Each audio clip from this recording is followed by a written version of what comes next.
ಇವತ್ತಿನ ವ್ಲಾಗಲ್ಲಿ ಪಕ್ಕಾ ಹಳ್ಳಿ ಸ್ಟೈಲಲ್ಲಿ ನಾನು ಯಾವ ರೀತಿ ಚಿಕನ್ ಸಾಂಬಾರ್ ಮಾಡ್ತೀನಿ ಅಂತ ಹೇಳ್ಕೊಡ್ತೀನಿ ಬನ್ನಿ.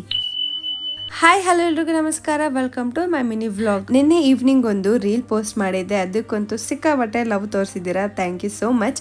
ಇನ್ನೂ ಯಾರು ಆ ರೀಲ್ ನೋಡಿಲ್ಲ ಈಗಲೇ ಹೋಗಿ ಚೆಕ್ ಮಾಡಿ ಹೇಗಿತ್ತು ಅಂತ ಕಮೆಂಟ್ ಮಾಡಿ, ಜೊತೆಗೆ ಮತ್ತೆ ನೆಕ್ಸ್ಟ್ ಯಾವ ಸಾಂಗ್ನ ರೀಕ್ರಿಯೇಟ್ ಮಾಡಿದ್ರೆ ಚೆನ್ನಾಗಿರುತ್ತೆ ಅಂತ ಕಮೆಂಟ್ ಮಾಡಿ ತಿಳಿಸಿ, ಓಕೆನಾ? ಇನ್ನು ಇವತ್ತಿನ ಕತೆಗೆ ಬರೋದಾದ್ರೆ, ಬೆಳಗ್ಗೆನೆ ಬೇಗ ಎದ್ದು ರೆಡಿ ಆಗ್ಬಿಟ್ಟು ನಾನು ನಮ್ಮ ಸಾಹೇಬ್ರು ದೇವಸ್ಥಾನದ ಕಡೆ ಬಂದ್ವಿ.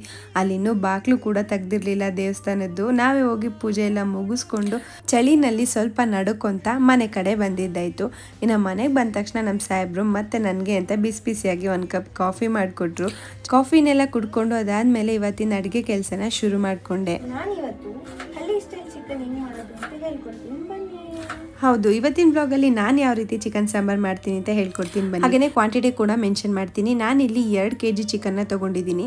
ಅದಕ್ಕೆ ಸರಿ ಆಗೋ ಥರ ಫಸ್ಟ್ 2 ಗೆಡ್ಡೆ ಈರುಳ್ಳಿ, ಕೆಜಿಗೆ 1 ಇಡಿಯಷ್ಟು ಬೆಳ್ಳುಳ್ಳಿನ ತೊಗೋಬೇಕು. 2 kgಗೆ 2 ಇಡಿನ ಹಾಕೊಂಡಿದ್ದೀನಿ. ಇನ್ನು ಅದಕ್ಕೆ ಸ್ವಲ್ಪ ನೀರು ಸೇರಿಸ್ಕೊಂಡು ಅದನ್ನ ಈ ಥರ ಫೈನ್ ಪೇಸ್ಟ್ ಮಾಡ್ಕೋಬೇಕು. ಅದಾದ್ಮೇಲೆ ನೆಕ್ಸ್ಟ್ ಮತ್ತೆ ಜಾರ್ಗೆ 1 ಇಡಿಯಷ್ಟು ಕೊತ್ತಂಬರಿ ಸೊಪ್ಪು, 2 ಇಂಚಷ್ಟು ಶುಂಠಿ, ಮುಷ್ಟಿಯಷ್ಟು ಕಾಯಿ ತುರಿ, ಹಾಗೆಯೇ ಗಸಗಸೆ, ಕಾಳುಮೆಣಸು, ಲವಂಗ, 1 ಏಲಕ್ಕಿ, ಜೊತೆಗೆ ಸ್ವಲ್ಪ ಚಕ್ಕೆ, ಹಾಗೆಯೇ ಕಡಲೆ ಹಾಕೊಂಡು ಮಸಾಲೆ ನುಣ್ಣಗಾಗೋ ತನಕ ರುಬ್ಬುವಷ್ಟು ನೀರನ್ನ ಹಾಕೊಂಡು ನೀಟಾಗಿ ಗ್ರೈಂಡ್ ಮಾಡ್ಕೋಬೇಕು. ಹಾಗೆ ಮತ್ತೆ ಜಾರ್ಗೆ 6 ಸ್ಪೂನ್ ಅಷ್ಟು ಧನಿಯಾ ಪುಡಿ, 4 ಸ್ಪೂನ್ ಅಷ್ಟು ಖಾರದ ಪುಡಿನ ಹಾಕೊಂಡು ಸ್ವಲ್ಪ ನೀರು ಹಾಕೊಂಡು ಅದನ್ನು ಕೂಡ ಈ ತರ ಪೇಸ್ಟ್ ಮಾಡ್ಕೊಂಡಿದ್ದೀನಿ, ಯಾಕಂದ್ರೆ ಚೆನ್ನಾಗಿ ಹದಕ್ಕೆ ಬರುತ್ತೆ ಅಂತ. ಇನ್ನು ನಾನಿವತ್ತು ಚಿಕನ್ ಸಾಂಬಾರ್ನ ಕುಕ್ಕರಲ್ಲಿ ಮಾಡ್ತಾ ಇದ್ದೀನಿ.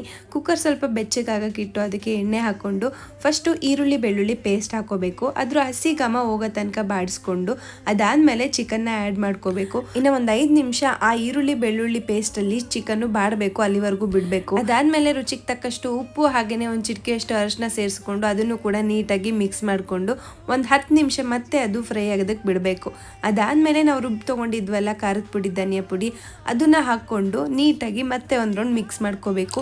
ಇನ್ನು ಸೈಡಲ್ಲಿ ಎಣ್ಣೆ ಬಿಡ್ಕೊಳ್ಳೋವರೆಗೂ ಕೂಡ ನಾವು ಅದಕ್ಕೆ ಸೌಟ್ ಹಾಕಬಾರ್ದು. ಅದಾದಮೇಲೆ ನಾವು ಮತ್ತೆ ಕಾಯಿನ ಮಸಾಲೆ ರುಬ್ಬಿದ್ವಿ ಅಲ್ಲ, ಅದನ್ನು ಆ್ಯಡ್ ಮಾಡ್ಕೋಬೇಕು. ಈ ಮಸಾಲೆನೇ ಸಾಂಬಾರ್ಗೆ ತುಂಬ ಫ್ಲೇವರ್ ಕೊಡೋದು. ಮಸಾಲೆ ಹಾಕಿದ್ಮೇಲೆ ಒಂದು ರೌಂಡ್ ಗೂರಾಡ್ಕೊಂಡು ಅದಾದಮೇಲೆ ಮತ್ತೆ ಎಣ್ಣೆ ಬಿಡೋ ತನಕ ಸ್ವಲ್ಪ ವೆಯ್ಟ್ ಮಾಡಿ, ಅದಾದಮೇಲೆ ನಿಮ್ಮ ಕ್ವಾಂಟಿಟಿಗೆ ತಕ್ಕಂಗೆ ನೀರನ್ನ ಹಾಕ್ಕೊಂಡು ಒಂದು 3 ರಿಂದ 4 ವಿಜಿಲ್ನ ಕೂಗಿಸ್ಕೊಂಡ್ರೆ ಸಖತ್ ಟೇಸ್ಟಿ ಆಗಿರೋ ಚಿಕನ್ ಸಾಂಬಾರ್ ರೆಡಿ ಆಗಿಬಿಡುತ್ತೆ. ಈ ರೆಸಿಪಿನ ನಾನು ನಮ್ಮ ಅಮ್ಮ ದೊಡ್ಡಮ್ಮ ಅವ್ರ ಕಡೆಯಿಂದ ಕಲ್ತಿರೋದು. ನಮ್ಮ ಅಜ್ಜಿ ಎಲ್ಲರೂ ಕೂಡ ಇದೇ ರೆಸಿಪಿನ ಫಾಲೋ ಮಾಡೋದು. ಇದನ್ನ ನಾನು ಎಲ್ಲೂ ನೋಡಿ ಕಲ್ತಿಲ್ಲ, ಅವ್ರು ಮಾಡೋದು ನೋಡಿನೇ ಕಲ್ತಿರೋದು. ತುಂಬಾನೇ ಟೇಸ್ಟಿ ಆಗಿರುತ್ತೆ. ಇನ್ನು ನಿಮ್ಮ ಮನೆಯಲ್ಲಿ ನೀವು ಯಾವ ರೀತಿ ಮಾಡ್ತೀರಾ, ಅಥವಾ ನೀವೇನಾದ್ರೂ ಈ ತರ ಮಾಡಿಲ್ಲ ಅಂದ್ರೆ ಒಂದ್ಸಲ ಟ್ರೈ ಮಾಡಿ, ನಿಮ್ಗೆ ಗೊತ್ತಾಗುತ್ತೆ. ಇನ್ನು ಮತ್ತೆ ನಾಳೆ ವ್ಲಾಗಲ್ಲಿ ಸಿಗ್ತೀನಿ ಅಂತ ಹೇಳ್ತಾ, ಅಂಟಿಲ್ ದೆನ್ ಟೇಕ್ ಕೇರ್, ಬಾಯ್ ಬಾಯ್.